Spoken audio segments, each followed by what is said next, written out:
नमस्कार, इन 24 न्यूज में आप सभी का स्वागत है। मैं हूं प्रदीप शर्मा। आइए एक नजर डालते हैं अब तक की 25 बड़ी खबरों पर। अंधेरी के लोखंडवाला इलाके में 14 मंजिला इमारत में अचानक लगी भीषण आग लगने के बाद इमारत में मची अफरा तफरी। दमकल कर्मियों ने कड़ी मशक्कत के बाद आग पर पाया काबू। हादसे में बुजुर्ग दंपत्ति समेत 3 लोगों की हुई मौत। आग लगने का कारण अब तक स्पष्ट नहीं। घटना की जांच में जुटी पुलिस। मुंबई में महायुति ने प्रेस कॉन्फ्रेंस कर अपने सरकार के कार्यकाल के दौरान का रिपोर्ट कार्ड किया पेश। डिप्टी सीएम देवेंद्र फडणवीस और अजित पवार ने कहा, पिछले 2.5 साल में हमारी सरकार ने किसानों और महिलाओं समेत हर वर्ग के लिए की है कल्याणकारी योजनाओं की शुरुआत।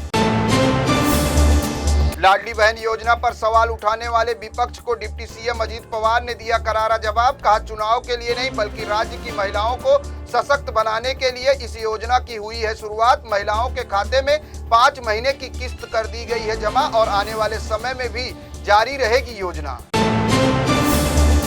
महायुति के प्रेस कॉन्फ्रेंस में सीएम एकनाथ शिंदे और दोनों डिप्टी सीएम के अलावा रिपब्लिकन पार्टी ऑफ इंडिया के प्रमुख रामदास अठावले भी रहे मौजूद। सभी नेताओं ने चुनाव में महागठबंधन के जीत का जताया भरोसा। महाराष्ट्र के मुख्यमंत्री एकनाथ शिंदे ने कहा, पिछले 2.5 साल में उनकी सरकार ने लिए हैं कई महत्वपूर्ण बड़े फैसले। सीएम ने Mumbai coastal road, metro train, Atal Setu, Mumbai Pune highway और समृद्धि एक्सप्रेस का किया जिक्र। कहा, इन महत्वपूर्ण परियोजनाओं की वजह से राज्य के विकास की गति हुई तेज। पूर्व बीजेपी सांसद संगमलाल गुप्ता के भतीजे राम सागर गुप्ता ने उठाया खौफनाक कदम। मुंबई के अंधेरी में इमारत की 6ठी मंजिल से कूद कर दी जान। फिलहाल घटना के कारणों का नहीं चल पाया है पता। मामले की जांच में जुटी पुलिस। केंद्र शासित जम्मू कश्मीर को मिला पहला मुख्यमंत्री। उमर अब्दुल्ला ने ली सीएम पद की शपथ। जम्मू कश्मीर के नई अब्दुल्ला कैबिनेट विधायकों ने ली मंत्री पद की शपथ। लोकसभा में विपक्ष के नेता राहुल गांधी और कांग्रेस महासचिव प्रियंका गांधी, सुप्रिया सूले, कांग्रेस अध्यक्ष मल्लिकार्जुन खड़गे और सपा प्रमुख अखिलेश यादव समेत इंडिया अलायंस के कई बड़े नेता शपथ ग्रहण समारोह में हुए शामिल। मुंबईकरों के साथ साथ आम जनमानस के लिए आई गुड न्यूज। सिडको की बहुप्रतीक्षित योजना माई चॉइस सिडको होम की हुई शुरुआत। दशहरा के शुभ दिन 12 अक्टूबर को हुई इस योजना के पहले 24 घंटे के भीतर 12,400 से अधिक ऑनलाइन आवेदन।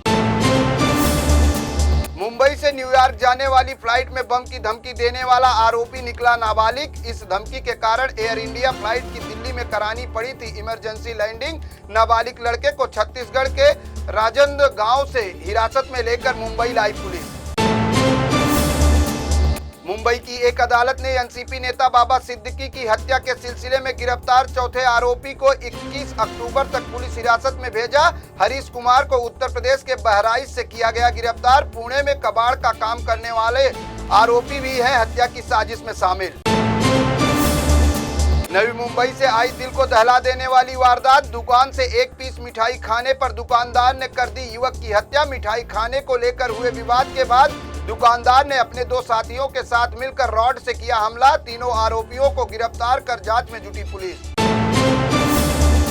बीजेपी नेता और पूर्व सांसद नवनीत राणा को पत्र भेजकर मांगी गई 10 करोड़ की फिरौती। नवनीत राणा की शिकायत के बाद मामला दर्ज कर पुलिस ने शुरू की जांच। स्पीड पोस्ट के जरिए अमीर नाम के शख्स ने भेजा था पत्र और की थी पैसे की मांग। महाराष्ट्र का विधानसभा चुनाव जीतने के लिए बीजेपी ने हरियाणा में आजमाई हुई रणनीति को ही यूज करने की बनाई योजना।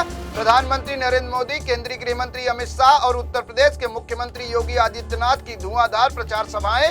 सूत्रों के मुताबिक 70 से अधिक सभाओं को संबोधित करेंगे तीनों नेता। केरल के वायनाड लोकसभा सीट पर हो रहे उपचुनाव के लिए कांग्रेस ने प्रियंका गांधी को बनाया आधिकारिक उम्मीदवार।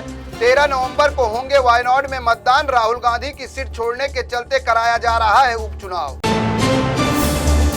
उत्तर प्रदेश के गाजियाबाद से बेहद शर्मनाक मामला आया सामने। पेशाब मिलाकर अपने मालिकों को खाना खिलाती थी घर की सहायिका। पिछले 8 सालों से चल रहा था ये सिलसिला, जिसके चलते गंभीर बीमारियों का शिकार हो गए थे घर के सदस्य। जब रसोई घर में लगा सीसीटीवी तो पूरे मामले का हुआ पर्दाफाश। रेल यात्रियों के लिए आई बड़ी खुशखबरी। जल्दी भोपाल से 3 नई वंदे भारत ट्रेन शुरू करेगा भारतीय रेलवे। भोपाल से मुंबई, पटना और लखनऊ के लिए शुरू होगी वंदे भारत स्लीपर ट्रेन। सूत्रों के मुताबिक नवंबर या फिर दिसंबर महीने से इन ट्रेनों का शुरू हो सकता है परिचालन। राजस्थान के कोटा से आई हैरान कर देने वाली खबर। यहां एक ट्यूशन सेंटर के बाथरूम में सफाई कर्मचारी ने लगाया कैमरा और रिकॉर्ड कर लिए कई छात्राओं के आपत्तिजनक वीडियो। मामले के खुलासे के बाद पुलिस ने आरोपी को किया गिरफ्तार। लखीमपुर खीरी में बीजेपी विधायक योगेश वर्मा की पिटाई के मामले में पुलिस ने 6 दिन बाद दर्ज की एफआईआर। बार काउंसिलिंग के चेयरमैन अवधेश सिंह, उनकी पत्नी और अर्बन कोऑपरेटिव बैंक की पूर्व अध्यक्ष पुष्पा सिंह समेत 4 नामजद और 40 अज्ञात लोगों के खिलाफ केस दर्ज। आरोपियों के खिलाफ लूट, जानलेवा हमला, जान से मारने की धमकी समेत भारतीय न्याय संहिता की आधा दर्जन धाराओं के तहत दर्ज किया गया है केस। संघई कोऑपरेशन ऑर्गेनाइजेशन यानी SCO की बैठक में पाकिस्तान पहुंचे भारत के विदेश मंत्री एस जयशंकर। इस्लामाबाद में पाकिस्तान के पीएम शहबाज शरीफ से हाथ मिलाकर जयशंकर का किया स्वागत। थोड़ी देर तक दोनों नेताओं में की बातचीत। हालांकि जयशंकर ने पहले ही कहा था कि दोनों देशों के बीच नहीं होगी कोई द्विपक्षीय वार्ता। दिग्गज मराठी एक्टर और कॉमेडियन अतुल परचुरे का हुआ निधन। 57 साल की उम्र में ली आखिरी सांस। लंबे समय से कैंसर से जूझ रहे थे अभिनेता। मराठी के साथ साथ हिंदी फिल्मों और टीवी सीरियल्स में काम करने वाले अतुल परचुरे कानपुर सेंट्रल स्टेशन के प्लेटफॉर्म नंबर 5 से 2 साल का मासूम हुआ गायब। परिजनों ने अपहरण की आशंका जताते हुए GRP को दी तहरीर। CCTV फुटेज में एक व्यक्ति बच्चे को उठाकर ले जाता हुआ आया नजर। बच्चे की गुमशुदगी का मामला दर्ज कर तलाश में जुटी पुलिस। उत्तर प्रदेश के पीलीभीत में गिरिराज इंडस्ट्रीज पर जिला प्रशासन की टीम ने मारा छापा। टीम ने मौके से नकली सीमेंट की 50 बोरियां और 97 खाली बोरियां की बरामद। इन बोरियों पर लिखा था अल्ट्राटेक। प्रशासनिक अधिकारियों ने दुकान की मालिक की स्वामित्व वाली दोनों दुकानों को किया सील।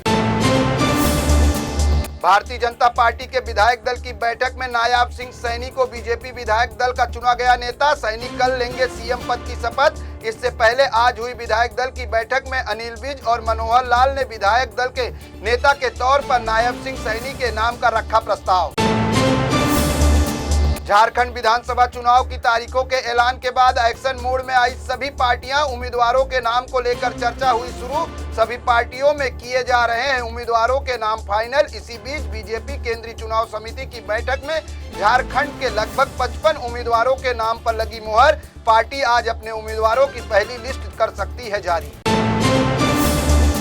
भारत में इजराइल के राजदूत रूवेन आजार ने अपनी पत्नी के साथ अयोध्या के भव्य राम मंदिर का किया दौरा। राजदूत के दौरे के बाद कहा वे तीर्थयात्रियों और भक्तों की भक्ति से हैं अभिभूत। इजरायली राजदूत आजार ने लोगों से जुड़ने और भारत की संस्कृति को गहराई से जानने की महत्व पर दिया जोर। मेरे साथ बस इतना ही। अन्य ताजा तरीन खबरों के लिए देखते रहे इन24 न्यूज। इन24 न्यूज को सोशल मीडिया के प्लेटफॉर्म फेसबुक, इंस्टाग्राम, ट्विटर पर लाइक करना, सब्सक्राइब करना, फॉलो करना बिल्कुल ना भूलें।